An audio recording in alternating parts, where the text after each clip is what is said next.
حضور وعلیکم حضور میرا نام ماریہ کوکب ہے اور میرے ابو کا نام ضیاء گجر ہے۔ حضور میرا سوال ہے، دیکھو پیچھے کتنے بعض لوگ کہتے ہیں کہ احمدی اچھے ہیں لیکن ہم مذہب کے چکر میں نہیں پڑتے، بس انسان کو خود اچھا ہونا چاہیے، مسئلہ یہ کہ نماز پڑھے، روزہ رکھے اور لوگوں سے اچھا سلوک کرے، یعنی یہ کہ احمدی ہونا کیوں ضروری ہے؟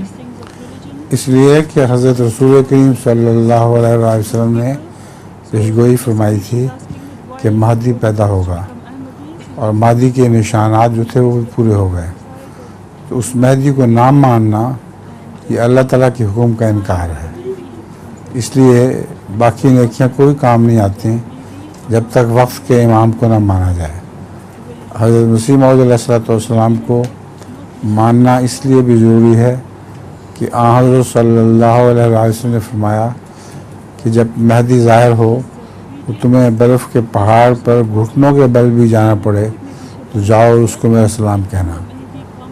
جس کو رسول صلی اللہ علیہ وسلم نے سلام بھیجا ہو اس کو کافر یا منکر، اس کو بے مذہب کہیں، یہ کتنے گناہ کی بات ہے۔ اس لیے احمدی ان کے پیچھے نہ نماز پڑھتے ہیں، نہ ان کو اپنا امام مانتے ہیں جنہوں نے خدا کے امام کا انکار کر دیا۔